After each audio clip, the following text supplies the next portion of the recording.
Vamos começar indo direto para o texto. Lá em Colossenses, capítulo 1, os versículos de 9 a 12.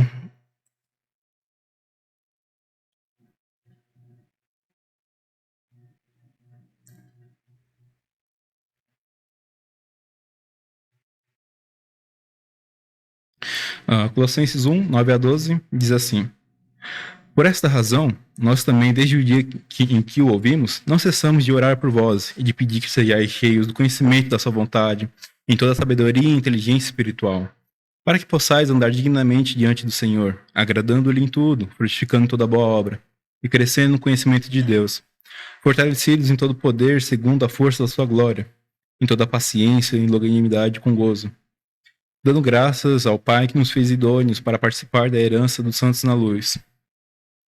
Então aqui, começo da carta de Colossenses, após a introdução, e o assunto de Paulo aqui, ele trata de dois grandes assuntos. O primeiro que a gente vê ali no capítulo 2, mais à frente, alertando contra falsas doutrinas. Ele fala, né, ali, por exemplo, no capítulo 2, versículo 8, ele diz: Tende cuidado para que ninguém vos faça presa sua, por meio de filosofias e vãs sutilezas, segundo a tradição dos homens, segundo os rudimentos do mundo e não segundo Cristo. Então este é um dos assuntos que Paulo trata aqui na carta, exortando os irmãos a seguirem na sã doutrina, né, evitarem os falsos profetas, tomarem cuidado com essas coisas, checarem corretamente na Bíblia. E um outro assunto também que ele fala, que ele foca mais aqui no capítulo 1, é sobre o amor daqueles irmãos. Então, como diz ali no versículo 7 e 8, a recomendação de Epáfras, diz assim: como aprendeste de Epáfras, nosso amado conservo, que para vós é um fiel ministro de Cristo, o qual nos declarou também o vosso amor no Espírito.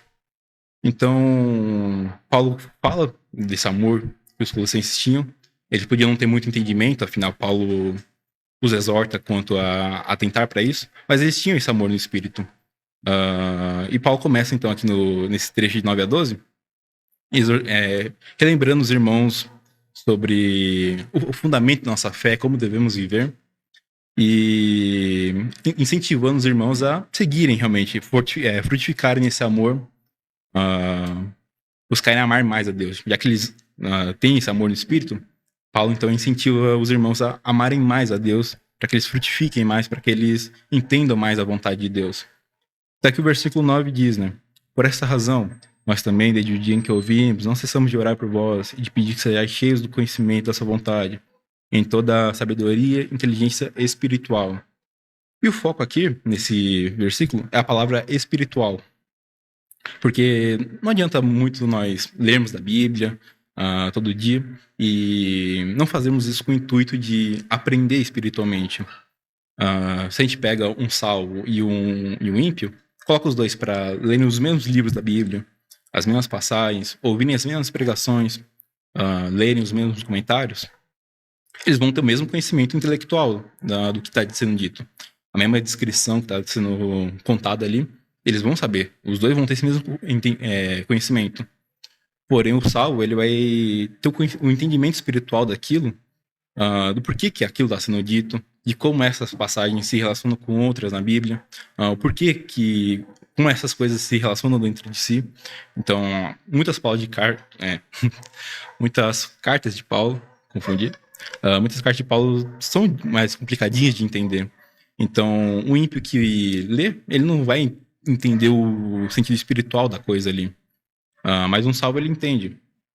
Então, o que Paulo diz aqui, para que sejais cheios do conhecimento da sua vontade, em toda a sabedoria e inteligência espiritual, é para que os irmãos se dedicassem mais no estudo, a ouvir com mais atenção o que era pregado, e que aquilo se convertesse em um entendimento espiritual de fato. Sempre que lemos, sempre que estudamos a Bíblia, estamos exercitando o nosso lado intelectual, porque precisamos ler, precisamos interpretar o que está escrito, precisamos saber ler o que está escrito aqui. Então a gente exercita esse lado intelectual. Mas isso deve ser apenas uma consequência de estarmos buscando o que é espiritual, buscando esse entendimento, buscando entender qual é a vontade de Deus. Nos chegarmos à Bíblia, não apenas para ler por ler, de maneira automática, de maneira mecânica, mas buscando entender aquilo que é a vontade de Deus. E é isso que Paulo ora aqui pelos irmãos.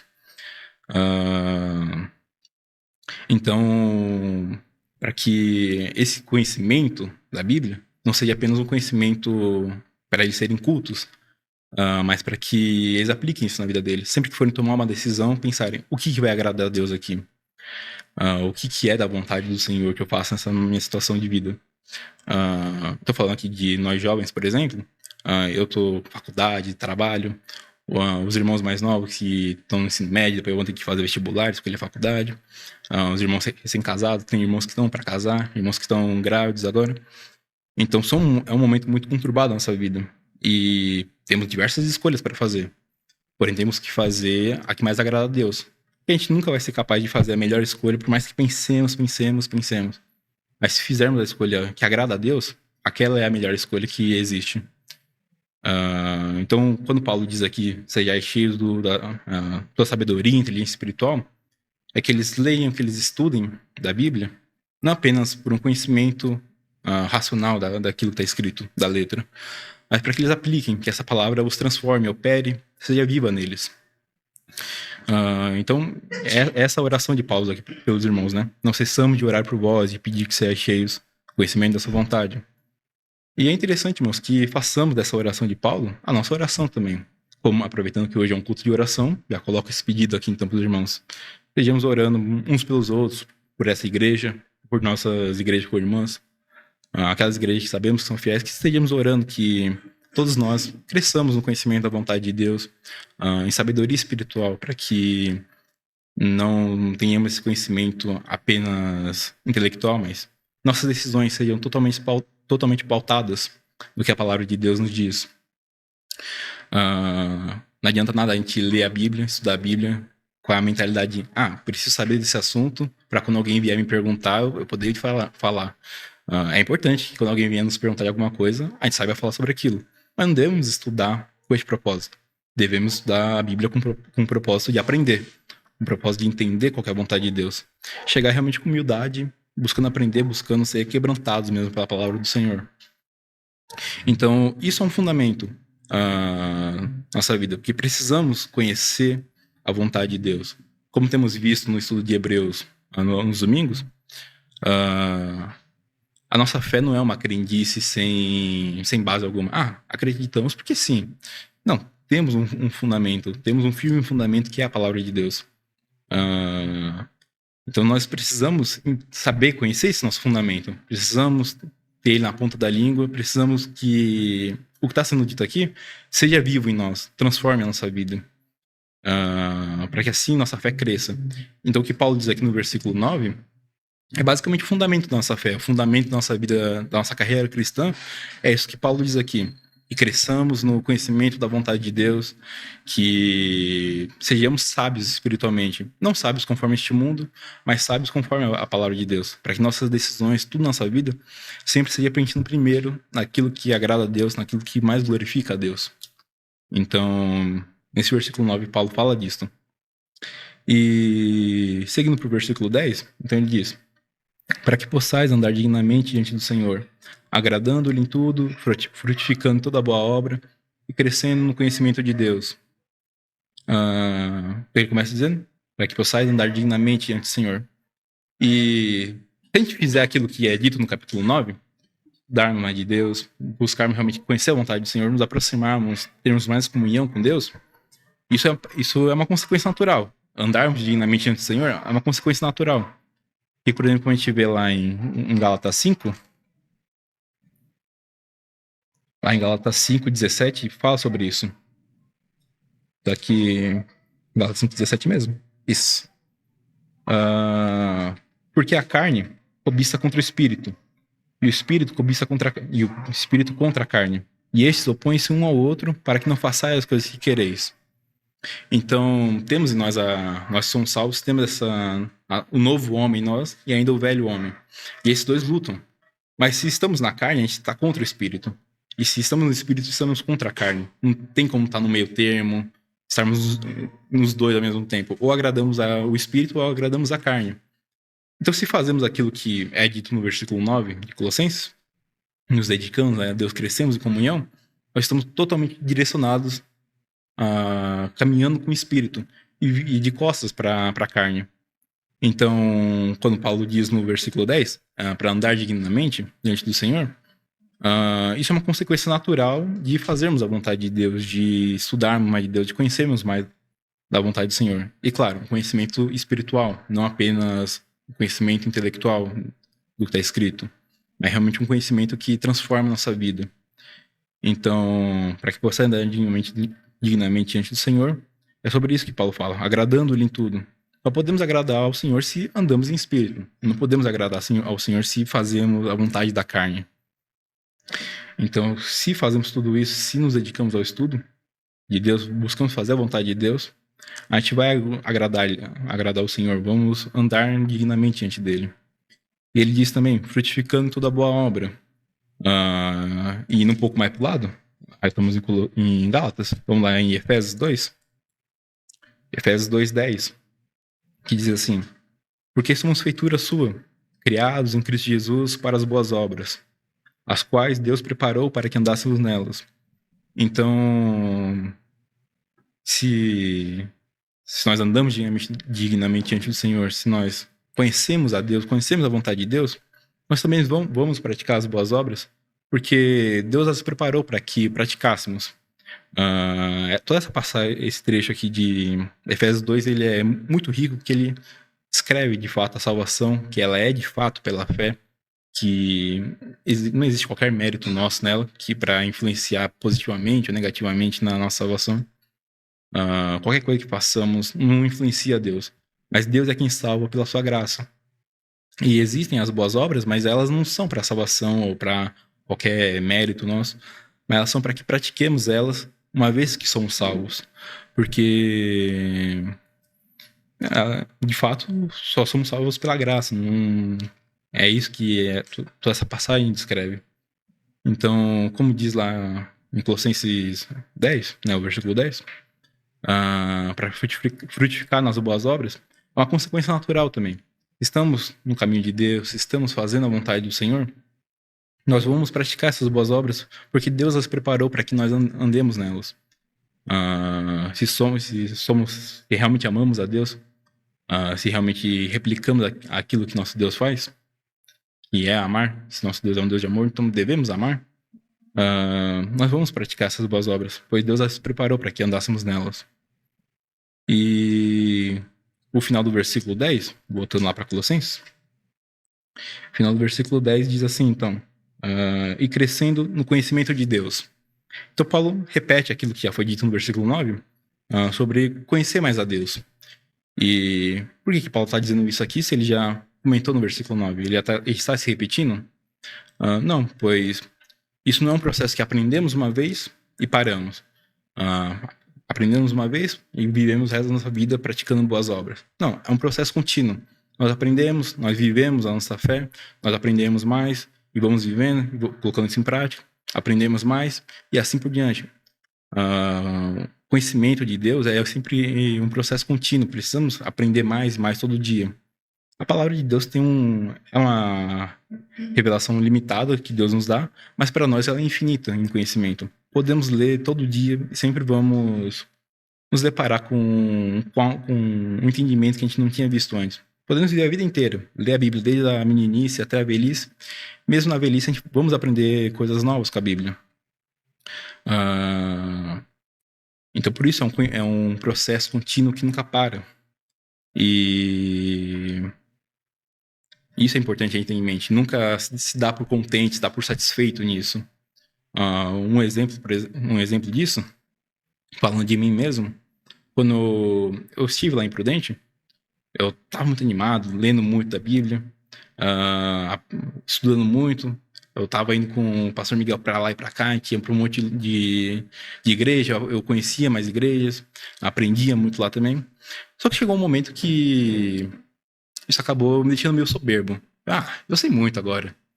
Nesse momento agora eu já sei muito da Bíblia. Pode me perguntar qualquer coisa que eu falo. Até com meus colegas da faculdade eu conversava sobre a Bíblia com eles. Então isso virou uma soberba dentro de mim. E eu conheço muito de Deus agora. Não preciso mais estudar tanto. Isso é engraçado que existe um fenômeno psicológico que descreve isso, que é o tal do efeito Dunning-Kruger, que fala sobre o seu nível de confiança com algo pela sua experiência com aquilo. Então, o seu conhecimento numa profissão, a sua confiança em exercer uma profissão pelo seu conhecimento dela, por exemplo. Então, você começa não sabendo nada, conforme você vai aprendendo, pegando o básico de tudo ali, sua confiança vai para cima, porque você acha que você já viu de tudo ali. Mas com o tempo você vai aprendendo mais e mais, e você vai vendo que não é bem assim, sua confiança cai. Até que você chega num ponto ali que, dali pra frente, você sabe o que você de fato conhece daquilo, e você vai começar a aprender de maneira, e sua confiança cresce de maneira proporcional ao seu conhecimento daquilo. E comigo aconteceu exatamente esse efeito. Eu comecei a conhecer um pouco de cada coisa da Bíblia, sobre cada doutrina, assim, e minha confiança foi lá pro teto. Não, eu sei de tudo agora. E aí eu parei de estudar, meu conhecimento caiu com tudo. E eu fui vendo que eu não sabia de nada conforme eu fui aprendendo mais. E aí eu tive que correr atrás do prejuízo. Não sei se os irmãos lembram, mas em 2022, 2023 eu vivia muito desanimado, muito triste. Até cheguei a pedir oração uma vez pela minha situação espiritual. E realmente eu estava num estado deplorável, bem distante da palavra de Deus. Hoje em dia eu tô engrenando de volta, mas ainda é uma consequência do que eu tive que colher dessa minha soberba. Então, mesmo nós podemos errar nesses pontos, e assim como próprios colossenses aqui, eles estavam entrando em doutrinas estranhas lá dentro da igreja, isso é um erro que todos nós estamos suscetíveis a cometer. Nos deixar levar pela soberba, acabar ouvindo coisa que não é realmente uma sã doutrina. Mas o que é importante, como nós somos salvos, nós vamos rejeitar isso em algum momento e vamos nos voltar a Deus. E voltando aqui para o versículo 10, e crescendo no conhecimento de Deus. Então o que é importante na nossa vida espiritual é isso. Continuamente conhecer mais de Deus. Vamos tropeçar aqui e ali, mas sempre buscar conhecer mais a Deus e um conhecimento espiritual mesmo. Um conhecimento que nos transforma, que opera em nós. Essa é a palavra-chave de todo esse trecho, de toda essa passagem. Viver uma vida espiritual. Todas essas coisas que devemos fazer buscando crescer espiritualmente.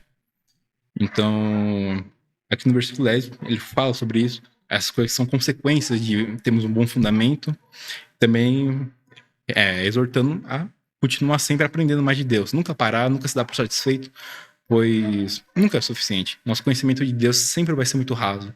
Podemos estudar a Bíblia a vida inteira e ainda vai ser um conhecimento muito raso, já que Deus é infinito.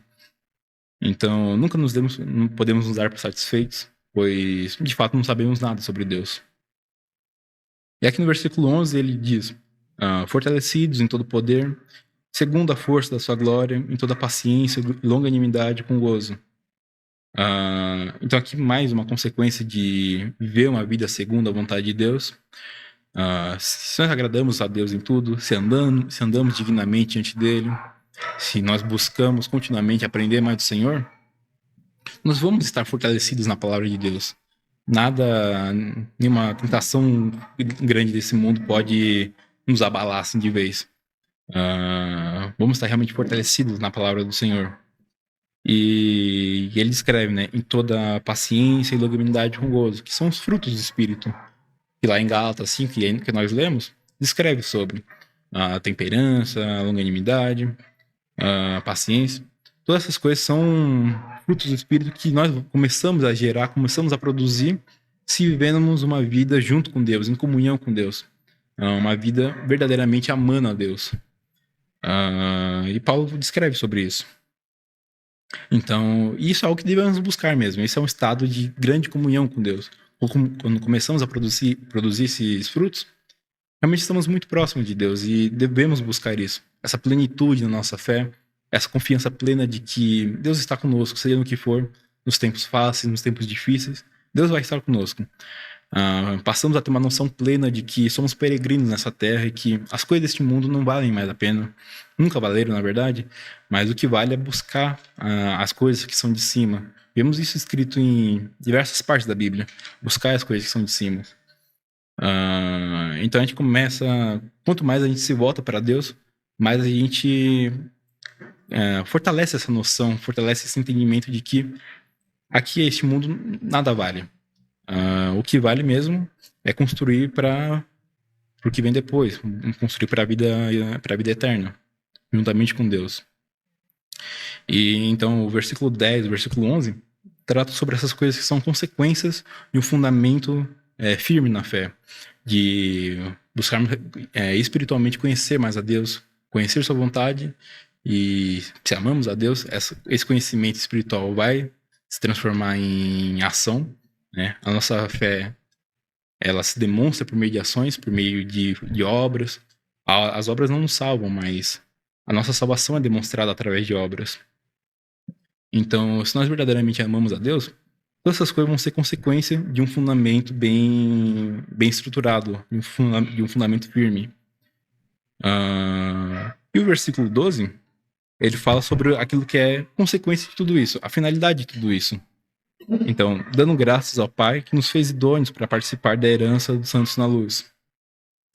Ora, nós vamos aprender mais de Deus, conhecer mais do Senhor, isso vai se demonstrar em nossas vidas. Vamos praticar boas obras, vamos crescer espiritualmente, ser fortalecidos, vamos frutificar naquilo que são os frutos do Espírito. E no final de tudo isso, a finalidade de tudo isso é darmos graças a Deus, é sermos gratos, é entendermos que nada disso é poder nosso, nada disso é mérito nosso, nunca foi mérito nosso, mas tudo isso é graça de Deus. Tudo isso é graças ao Pai que nos fez idôneos. Então, o tempo todo é deixado claro que sempre é pela graça de Deus e não por nós, em momento algum por nós. Devemos entender isso, devemos entender que é pela graça de Deus e que isso desenvolva mais ainda a nossa fé. Isso aumente nosso amor, isso se transforme numa fé mais firme.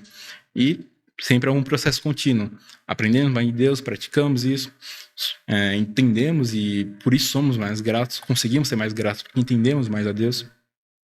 E é um processo que sempre se repete, e vamos crescendo na fé dessa maneira. E indo lá para Colossenses 5, para Gálatas 5 de novo. É que eu escrevi aqui na anotação GL de Gálatas, mas eu escrevi o G meio estranho, ficou um C. Eu li Colossenses 5. Mas é lá em Gálatas 5 mesmo. E agora os versículos 25 e 26, final do capítulo. Se vivemos em espírito, andemos também em espírito. Não sejamos cobiçosos de vanglórias, irritando-nos uns aos outros, invejando-nos uns aos outros. Então, se tudo que fazemos é espiritual, devemos então buscar fazer tudo para a vontade de Deus, fazer tudo em espírito e não cobiçando nada para nós. O contexto aqui em Gálatas é que é Paulo exortando os irmãos pela inconstância deles. Eles rapidamente saíram do verdadeiro evangelho. Então, vamos lá no capítulo 1 para pegar esse contexto. Esse contexto aqui de Gálatas. Aqui, capítulo 1, 6 a 7, diz assim: Maravilho-me de que tão depressa passasseis daquele que vos chamou à graça de Cristo para outro evangelho, o qual não é outro, mas alguns que vos inquietam querem transformar o evangelho de Cristo. Então aqui o contexto dessa carta, dentre outros assuntos, é Paulo exortando os irmãos a voltarem ao verdadeiro evangelho, o verdadeiro e puro evangelho, não querendo adicionar coisas, não querendo mudar as doutrinas que são ditas, mas serem firmes neste evangelho puro de Cristo. Então, quando ele diz, se vivemos em espírito, andemos também em espírito, para que justamente esqueçamos a carne, esqueçamos essas coisas que são do velho homem e nos foquemos só naquilo que é do novo homem. E ele diz, né, não sejamos cobiçosos de vanglória, o que provavelmente é um problema que havia ali na igreja. Então, isso deve se aplicar a nós também. Uma coisa que, por exemplo, é comum, quando estamos no banco e algum irmão aqui na frente usa uma passagem, usa um versículo, aí já acaba pensando, nossa, isso aí seria muito bom numa pregação, vou começar a anotar aqui. Ou então, não, eu não queria que esse irmão usasse isso, era para eu ter usado, para eu ter pensado em usar esse versículo antes.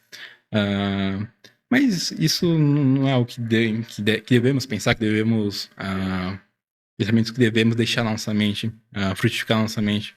Porque o que importa é que Deus esteja sendo glorificado aqui. Se o irmão usou uma passagem muito boa, podemos usar ela também, mas graças a Deus que Deus fez aquele irmão usar essa passagem.